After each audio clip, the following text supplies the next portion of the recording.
ছবিটি শুরু হয় মাইক নামে এক চোরকে দেখিয়ে। সে তার অ্যাপার্টমেন্টে পুরোপুরি প্রস্তুত হয়ে একটি বন্দুক নিয়ে বাইরে বের হয়ে যায়। সে গাড়িতে করে একটি লোকেশনে যায় এবং সেখানে গাড়িতে করে অপেক্ষা করে। অন্যদিকে একটি গয়নার দোকানের মালিক কয়েকজন বীমা কর্মকর্তার হাতে কিছু কাগজপত্র তুলে দেন, যারা হীরার ডেলিভারি নিতে এসেছেন। তারা হীরাগুলো রিসিভ করে বেরিয়ে যান। রাস্তার মাঝখানে একটি থামানো গাড়ি দেখতে পায়। মাইক এখন মুখোশ পরে বাইরে এসে বন্দুকের মুখে একজন অফিসারকে ধরে রাখে। সে অফিসারকে জোর করে তাকে সেভ কোড দিতে বলে। হীরাগুলো নিয়ে অফিসারকে ধাক্কা দিয়ে গাড়ির ডিকিতে ঢুকিয়ে শান্তভাবে গাড়িটি কাপড় দিয়ে ঢেকে চলে যায়। তারপর একটি পার্কিং লটে গাড়ি পার্ক করে কাপড় দিয়ে ঢেকে অন্য গাড়িতে করে চলে যায়। পরের দিন ড্যানি নামে একজন বীমা এজেন্ট চ্যাড নামের এক ধনী ব্যক্তির বাড়িতে যান তার দামি চিত্রকর্মের কভারেজ তৈরি করতে।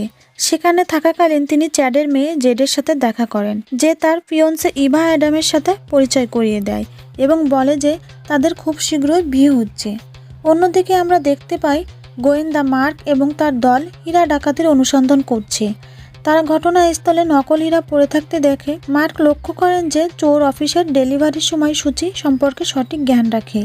রাস্তার সমস্ত সিসি ক্যামেরা অফ ছিল এবং চুরির কোনো ক্লু না রেখে চুরি করেন। মার্কের কাছে এটি স্পষ্ট যে এটি কোনো সাধারণ অপরাধী নয়। অফিসে ফিরে ডেনির সহকর্মী সিমস চ্যাডের চুক্তি সম্পর্কে জিজ্ঞাসা করে।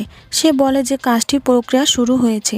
তারপর তার দীর্ঘ প্রতীক্ষিত প্রমোশনের কথা তার বস ল্যারির সাথে আলোচনা করেন, তবে তিনি আবারও না করে দেন। সেই রাতে মাইক তার পরিচিত নিকের সাথে দেখা করতে যায়, যে তাকে তার কাজের জন্য প্রয়োজনীয় সবকিছু সরবরাহ করে। মাইক নিককে বলে যে শেষবারে ডাকাতি করার সময় সামান্য ভুল হয়েছে। সে একটি গুলি ছুঁড়ে ফেলেছে এবং তখন থেকেই সে ভীষণ চিন্তিত। তার ইতিমধ্যেই আরেকটি হীরার দোকানে ডাকাতি করার প্ল্যান করা আছে, কিন্তু আপাতত সেটা করবে না, বরং আরও বড় কিছুর পিছনে যেতে চায়। নিকও সম্মত পোষণ করে। যাই হোক, মাইকের পিছনে লুকিয়ে নিক ব্যারি নামের এক ছোট চোরের সাথে দেখা করে। মাইকের পুরো পরিকল্পনা তার সাথে শেয়ার করে এবং তাকে নিজেই সেই ডাকাতিটি করতে বলে আর মাইকের উপর কড়া নজর রাখতে বলে।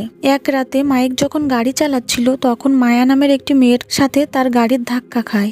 তারা দুজনে নাম্বার বিনিময় করে। পরের দিন মার্ক হীরা চুরির কেস নিয়ে আলোচনা করার জন্য ডেনির সাথে দেখা করে। ডেনি চায় না যে কোম্পানি একটি ভালো তদন্ত ছাড়াই অর্থ প্রদান করুক। সে বিশ্বাস করে যে বেশিরভাগ চুরির ক্ষেত্রে কেউ ভিতরে থাকে। সে কোনো মীমাংসার আগে দোকান মালিকদের পলিগ্রাফ পরীক্ষার জন্য চাপ দেয়। মার্ক এটিকে অতিরিক্ত বলে মনে করে, কিন্তু তার চিন্তাভাবনা কতটা তীক্ষ্ণ তা দেখে সত্যিই মুগ্ধ হয়। পরে সে হাজার হাজার পুরনো চুরির ঘটনা দেখে এবং একটি সুনির্দিষ্ট প্যাটার্ন তৈরি করে। চোর সর্বদা হাইওয়ে 1001 এর কাছে কাজ করে। নিখুঁত সময় নিয়ে প্রতিটি ডাকাতির পরিকল্পনা করে। হীরা কোথায় এবং কখন থাকবে সে সম্পর্কে জ্ঞান রাখে এবং কখনো কারোর ক্ষতি করেনি, কেবল ভয় দেখানোর জন্য বন্দুক ব্যবহার করে। অন্যদিকে ব্যারি ডাকাতি করতে যায়। সে একজন অফিসারকে আক্রমণ করে, একটি দোকানে হীরা পৌঁছে দেয়, তাকে প্রচণ্ড মারধর করে, তারপর ভিতরে যায় এবং বাকি কর্মীদের উপর আক্রমণ করে। সে সমস্ত হীরার নেকলেস এবং সোনার টুকরো একটি ব্যাগে ভরে বেরিয়ে যায়। সেই রাতে মাইক এবং মায়া একটি ডেটে যায়। তারা সেখানে টাইম স্পেন্ড করে, কিন্তু তারা কি কাজ করে সেটা কেউ কাউকে বলে না। ডেটের পরে তারা তাদের আলাদা পথে চলে যায়। মাইক যখন জানতে পারে যে তার পরিকল্পনা করা ডাকাতি অন্য কেউ করেছে, সে তখনই সন্দেহ করে যে এটি নিকই করেছে এবং নিকের মুখোমুখি হয়। সে বিষয়টি এড়িয়ে যায়। যাই হোক, মাইক তাকে বলে যে এটি ডাকাতির বিষয় না, এটি বিশ্বাসের বিষয় এবং নিকের পিছনে যাওয়ার আগে তার বলা উচিত ছিল। সে নিককে সতর্ক করে যে যদি এটা আবার কখনো ঘটে তাহলে তারা শেষ। নিক ও মাইককে পাল্টা হুমকি দিয়ে বলে যে সে তাকে ছাড়া কিছুই না। মাইক বেরিয়ে যায় এবং নিকের সাথে চিরতরে সম্পর্ক নষ্ট করে দেয়। পরবর্তীতে নিক ব্যারির সাথে দেখা করে। তারপর মাইক এবং তার হ্যাকার ডেভেন সম্পর্কে বিস্তারিত জানায়। নিক তাকে বলে তাদের দুজনের উপর নজর রাখতে, কারণ মাইক শীঘ্রই একটি বড় স্কোর করার চেষ্টা করবে। ব্যারি রাজি হয়। সে ডেভেনের পিছু নেয় এবং এক পর্যায়ে মাইককে একটি রেস্টুরেন্টে দেখতে পায়। ভিতরে ডেভেন মাইককে ডেনির সম্পূর্ণ দিনের সময়সূচি প্রদান করে, যা মাইক সন্তুষ্টির সাথে গ্রহণ করে। 2 দিন পর আবার মাইক একটি রেস্টুরেন্টে ডেনিকে ডেকেছে একটি বড় ডাকাতির জন্য। তাকে ভিতরে যোগাযোগ হিসেবে আনার পরিকল্পনা করছে। মাইক এবং ড্যানি কথা বলতে শুরু করে।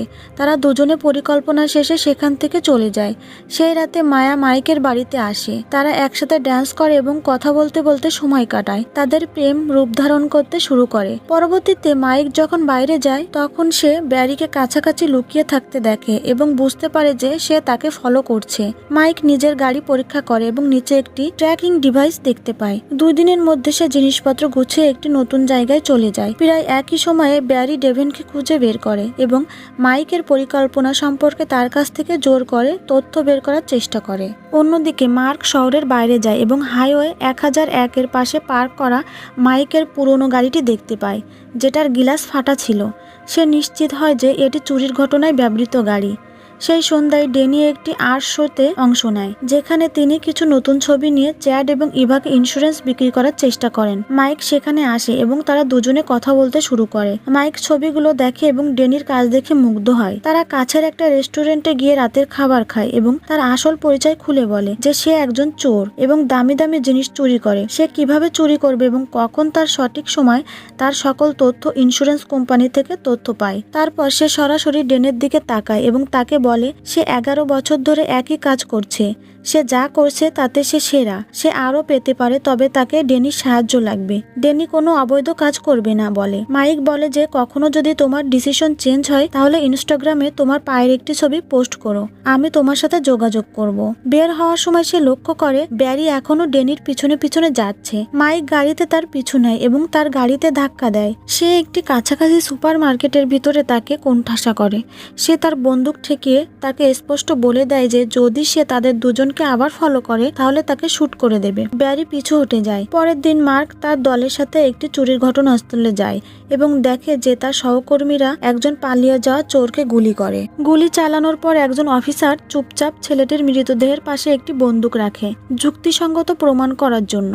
মার্ক রেগে যায় যখন বিষয়টি সিনিয়রের কাছে যায়। মার্ক বলে যে তার সহকর্মীর বর্ণনা অনুযায়ী ঘটনাটি আত্মরক্ষার জন্য করা হয়েছিল। সে অনিচ্ছা সত্ত্বেও রাজি হয়। এই ঘটনার ফলে দলকে 3 মাসের জন্য সাসপেন্ড করা হয়। অন্যদিকে ইন্স্যুরেন্স কোম্পানির অফিসে দেখা যায় যে মিয়া নামের একজন কর্মচারী সবাইকে জানায় সে চ্যাডের বিয়ের জন্য ইন্স্যুরেন্স করছে। সে আরো বলে যে চ্যাড তার বিয়ের অতিথিদের একজন হীরা এজেন্টের মাধ্যমে 5.5 মিলিয়ন মূল্যের হীরা উপহার দেওয়ার পরিকল্পনা করছে। সে সেগুলি পৌঁছে দেবে এবং 5.5 মিলিয়ন নগদ সংগ্রহ করবে। বিনিময়ে কর পরিশোধ এড়াতে সব বাতিল করে দেবে। চুক্তির আকার দেখে ল্যারি খুব রোমাঞ্চিত হয়। তারপর সে ডেনির সাথে কথা বলে। সে তাকে বলে যে তার প্রমোশনের জন্য আগামী 1 বছর পর্যন্ত অপেক্ষা করতে হবে, কারণ কোম্পানি এখন কঠিন সময় পার করছে। ডেনি তাকে বলে যে কোম্পানিটি এখন ভালো পজিশনে রয়েছে। সে 5 বছর ধরে এখানে অংশীদার হয়েছিলেন এবং 11 বছর ধরে সেখানে কর্মরত আছেন। যদি সে তার প্রমোশন না পায় তাহলে সে তার পুরো ক্লায়েন্ট বেজ নিয়ে চলে যাবে। ল্যারি তাকে বলে যে তার যা ইচ্ছা হয় করে নিক। ডেনি রেগে বেরিয়ে যায়। এদিকে মার্ক মাইকের পরিত্যক্ত গাড়িতে পাওয়া চুলের ডিএনএ পরীক্ষা করছে। যে নামটি আসে তার নাম জেসন বিগস, কিন্তু সিস্টেমে তার শেষ রেকর্ড যখন সে 8 বছরের ছিল। এরপর তার পরিচয় অদৃশ্য থেকে যায়। সে খুব বিরক্ত হয়। পরবর্তীতে দেখা যায় ডেনি এগিয়ে যাওয়ার সিদ্ধান্ত নেয়। সে ইনস্টাগ্রামে তার পায়ের একটি ছবি পোস্ট করে। মাইক এটি দেখে এবং সন্তুষ্ট হয়। তারপর সে তার সাথে যোগাযোগ করে, তার পূর্ণ পরিকল্পনা প্রকাশ করে। হীরার এজেন্ট চ্যাডের বিবাহস্থলে $5 মিলিয়ন হীরা নিয়ে পৌঁছাবে এবং এর বিনিময়ে সমপরিমাণ নগদ অর্থ আদায় করবে। যদি মাইক একই সময় এটিও চুরি করে তাহলে তার মোট পরিমাণ দাঁড়াবে $11 মিলিয়ন। ডেনি সেখান থেকে $3 মিলিয়ন চায়। মাইক রাজি হয়, কিন্তু তার সম্পূর্ণ বীমার ফাইল এবং এজেন্টকে পাহারা দেওয়া গার্ডের সম্পূর্ণ বিবরণ চায়। সেই রাতে মাইক এতিমখানা থেকে একটি ফোন কল পায়। তার অভিভাবক তাকে বলে যে একজন গোয়েন্দা জেসন নামে একজনকে খুঁজতে এসেছে এবং সে মাইককে বলে যে সে সবার সাথে দেখা করতে চায়। মাইক কোনো কথা না বলে ফোন কেটে দেয়। 2 দিন পরে মাইক অ্যান্টওয়ার্পে যায় এবং সাবধানে বিয়ের হোটেলটি পর্যবেক্ষণ করে। এক সন্ধ্যায় ডেনি সবাই বাড়ি চলে যাওয়ার পর অফিসে আসে। তখন সে গার্ডের ফাইলটি টেনে মাইকের কাছে পাঠায়। তারপর সে তার বাড়ি চলে যায়, যেখানে ব্যারি আগে থেকেই তার জন্য অপেক্ষা করছিল। সে তাকে ধরে জোর করে তার এবং মাইকের পরিকল্পনা সবকিছু বলতে বাধ্য করে। ডেনি তার জীবনের ভয়ে পুরো পরিকল্পনা বলে দেয়। পরের দিন সকালে সে সরাসরি মার্কের কাছে যায় এবং সবকিছু স্বীকার করে দেয়। মার্ক তাকে বলে যে যদি সে সরাসরি এই কাজে জড়িত থাকে তাহলে সে প্রথমে গ্রেপ্তার হবে। সে তাকে চুপ থাকতে বলে এবং নিজে সবকিছু সামলাবে বলে দেয়, কিন্তু মাইক সম্পর্কে তার যা কিছু জানা আছে সেটা তার জানা প্রয়োজন। 2 দিন পরে মার্ক প্রথম ডাকাতির প্রমাণগুলো পূর্ণ বিবেচনা করে এবং চুপচাপ নকল হীরাগুলোকে পকেটে ঢুকায়। ইতিমধ্যেই সে প্ল্যান করে ফেলেছে। সেই দিন রাতে মায়া আবার মাইককে চাপ দেয় যে সে কে এবং কোথা থেকে এসেছে সেটা বলার জন্য। মাইক কোনো কিছু স্বীকার করে না। বাধ্য হয়ে মায়া তার সাথে সম্পর্ক ছিন্ন করে চলে যায়। ডাকাতির দিন আসে। মাইক অ্যান্টওয়ার্প বিমানবন্দরে পার্কিং লটে গাড়ি চালিয়ে যায় এবং বিমার গার্ডকে আটক করে। তার পরিবারকে মেরে ফেলে দেওয়ার হুমকি দেয় এবং তাকে সাহায্য করতে বলে। মার্ক ইতিমধ্যেই আসল ডায়মন্ড এজেন্টের সাথে পরিচয় হয়ে নিজেই সেখানে এজেন্ট সেজে যাবে বলে। এদিকে গার্ডের ভূমিকায় মাইক মার্ককে গাড়িতে করে নিয়ে যায়। দুজনে একসাথে বিয়ের অনুষ্ঠানে যেতে থাকে এবং রাস্তায় ছোট ছোট কথা বলে।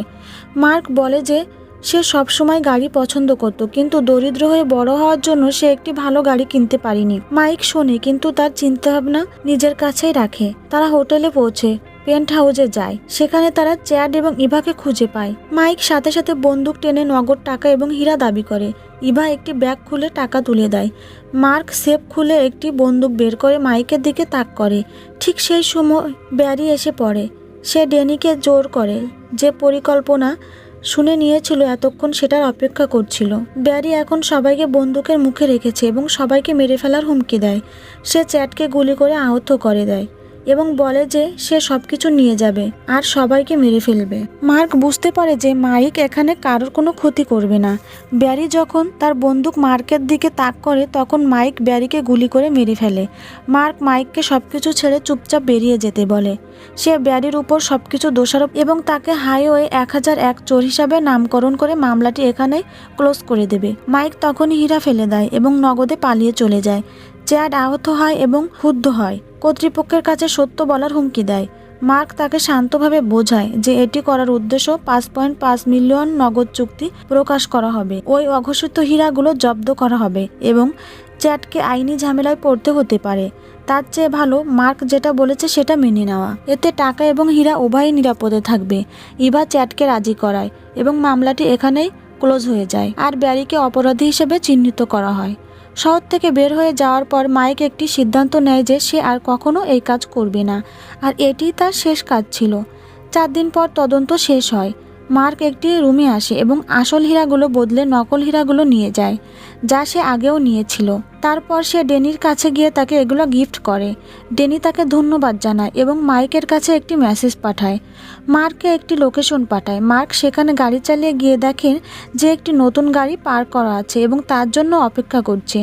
মাইক তাকে মুক্ত জীবন দেওয়ার জন্য ধন্যবাদ জানায়। অন্যদিকে মায়া যখন তার অফিসে থাকে তখন একটি চিঠি আসে। সে চিঠিটি খুলে মাইকের ছোটবেলার পুরনো একটি ছবি দেখতে পায় এবং তার সাথে একটি বাড়ি ছিল যেখানে কিছুই ছিল না। সেখানে ছোট্ট একটি নোট ছিল।